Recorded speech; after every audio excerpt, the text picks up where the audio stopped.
Hi, everybody. Brad Truax from Eastman's Woodlands and Wildlife Committee. Today, we're going to talk about the red fox. The red fox is one of the most commonly seen wild animals here at Eastman. You're likely to see them out on the golf course, and you may see them almost anywhere here at Eastman. Their weight may be anywhere from 5 to 30 pounds. The vixens, those are the females, are typically 15 to 20% less than males in terms of size and weight. Foxes are lighter than similar sized dogs because their bones are less dense. That's important when it comes to their leaping ability. And though their coat is classically red, the color may vary considerably depending on multiple factors, including the season. Their chest and their belly are white, their feet are black, several areas on the body and tail have dark stripes. They have long, bushy tails that have a white tip, and they have anal scent glands, and they use those and the urine to mark their territories or their caches of food. And they have very keen sense of hearing, vision, and smell, which makes them good hunters.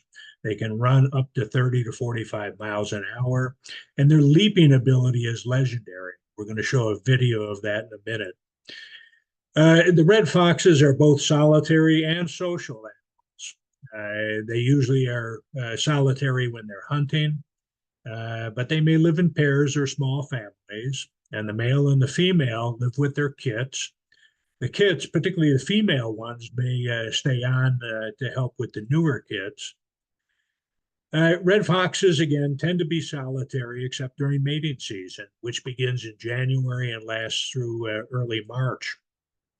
They tend to call each other at night by barks or high pitched screams. And that high pitched, almost blood curdling scream that people have often attributed to the fisher is actually coming from the fox. And we'll hear that in a minute. They also use the scream in defending their territory.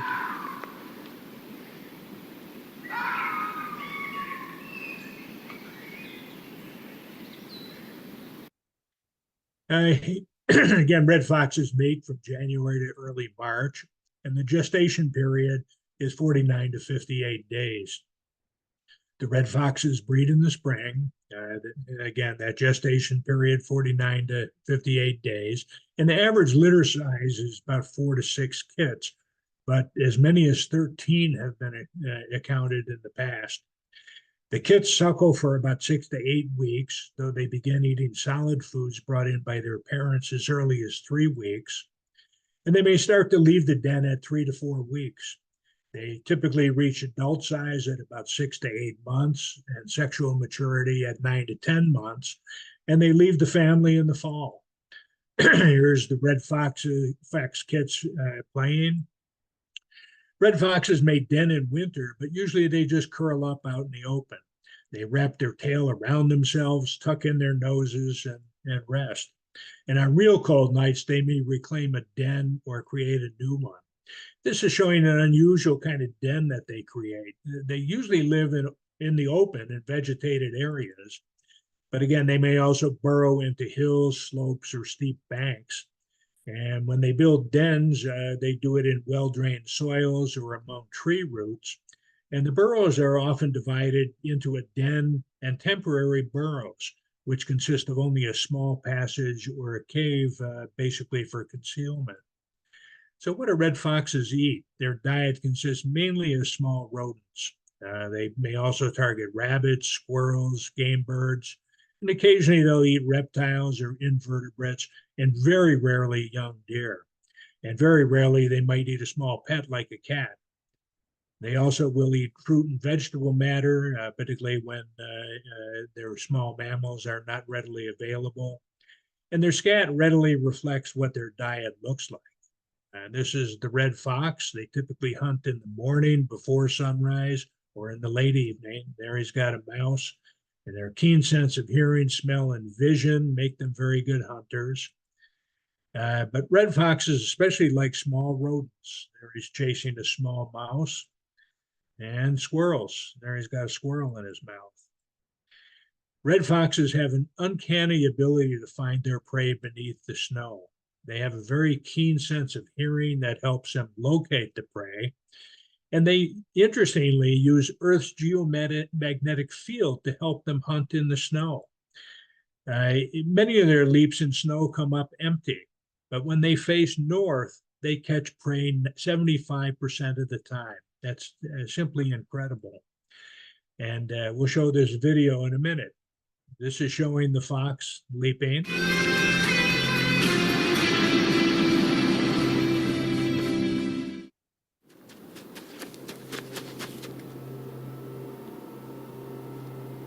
The fox.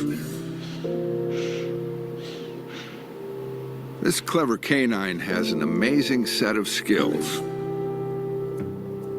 Deep snow covers the black hills of the Dakotas, and hidden under that icy blanket, field mice are stirring.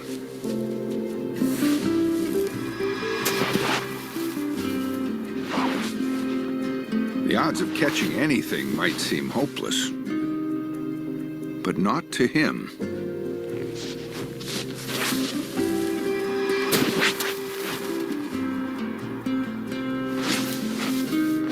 An enormous leap to catch a critter under 3 feet of snow. But how the heck did he do it?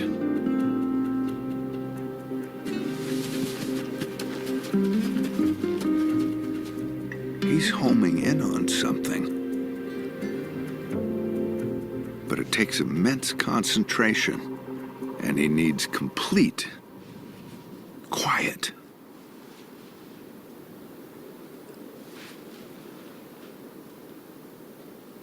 His ears can pick up the faintest scamper from beneath the snow.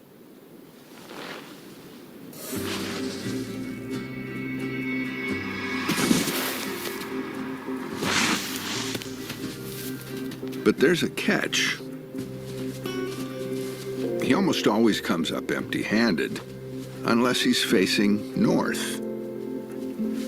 But how's that possible? As unbelievable as it sounds, scientists now think he's actually homing in on the magnetic field of the planet, using it to calculate and plot his trajectory. The kind of math missiles use to hit their targets. Just the slightest distraction can throw him off.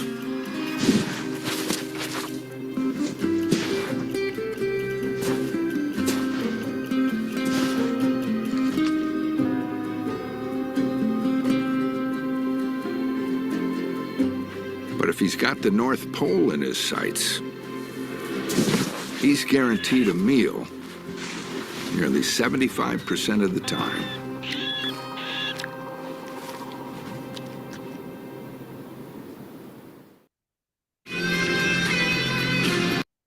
Pretty incredible.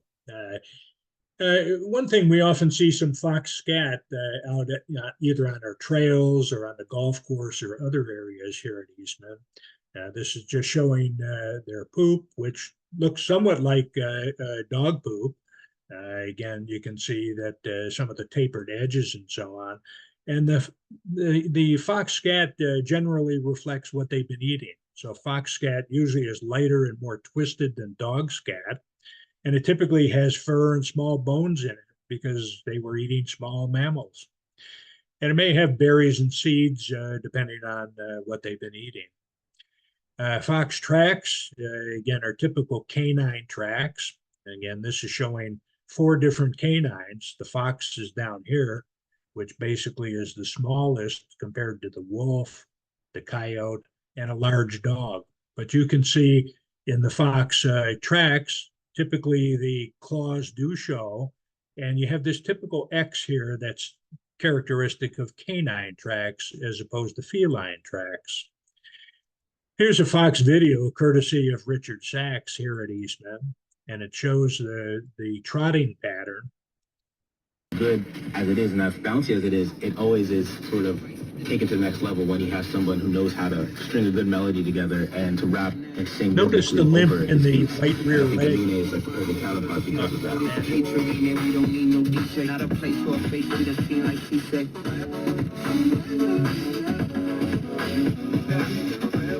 That Courses of Forever, which is the lead single from the record. I think something that I've noticed in Emine's sort of progression as a pop musician in the last 10 years is that he really has had a marked improvement in his. And again, we noticed that the right rear leg in the video in the previous slide was limping. That was almost certainly due to an injury to the leg or something in the paw of that leg. But paralytic rabies also begins in a limb where an infective bite occurred. So if you see a fox that's limping, you might be concerned about the possibility that it's a rabid fox. The vixen in that particular video was observed over a long time, so the limp was not due to rabies in that case. But you'd especially want to avoid a limping fox. And speaking of rabies, the common myths that anytime you see a fox in the daytime is rabid is an incorrect myth. Foxes do get rabies. They may contract it and transmit rabies, but they're far less likely to have rabies than bats, raccoons, or skunks. And interestingly, the strain of rabies in foxes is rarely transmitted to humans. As before, the common myth that any fox you see in the daytime is likely rabid is incorrect. What are the signs of rabies in a fox? Well, aggressive behavior would be the most common. Remember, foxes are relatively shy, and they usually shy away from humans. The opposite is also true. If you see what looks like an unusually tame fox, that may be a sign of rabies. And again, limping, stumbling, clumsiness, circling behavior, or other erratic movements may be due to rabies in the fox. And foxes usually die within a week of showing signs of rabies. A suspected rabid fox did attack 4 people in New Hampshire last October. That was in the Rochester, New Hampshire area, and it actually involved 4 people who were postal workers, one of whom was bit. So if you suspect a rabid fox, don't approach it. Keep your pets away from it and contact New Hampshire Fish and Game's Wildlife Division, and you can see the phone number there. And if you do get bit by a fox or were exposed to the saliva of a fox, you should contact your physician immediately. And don't forget, make sure your dog's rabies shots are up to date, because your dog is much more likely to be involved with the fox than you are. The average lifespan of a fox in the wild is 5 years or less, and they do have certain predators. The predators might include wolves, coyotes, bobcats, and occasionally large predatory birds like eagles may prey upon a small fox. And again, they often succumb to automobiles. They're also susceptible to rabies and the mange. This is showing a red fox with the mange. Mange is caused by scabies, which is an infestation by mites, and it tends to be fatal for the fox. And again, it's one of nature's ways of culling the fox population. Eastman's red fox population seems to vary significantly from year to year. I can remember when we first moved to Eastman, there were a ton of red fox around. And then over the next couple years, there were very few. Well, we've often wondered why that is. And the most likely reason is it's probably related to the availability of food. In some places, if the squirrel, chipmunk, and rabbit populations begin to grow, foxes make a comeback shortly thereafter. And in all likelihood, it's related to the cyclical nature of our nut-bearing trees. Now remember, the fox, even though they may eat acorns or a few things that fall from trees, they're much more likely to be eating small mammals and so on.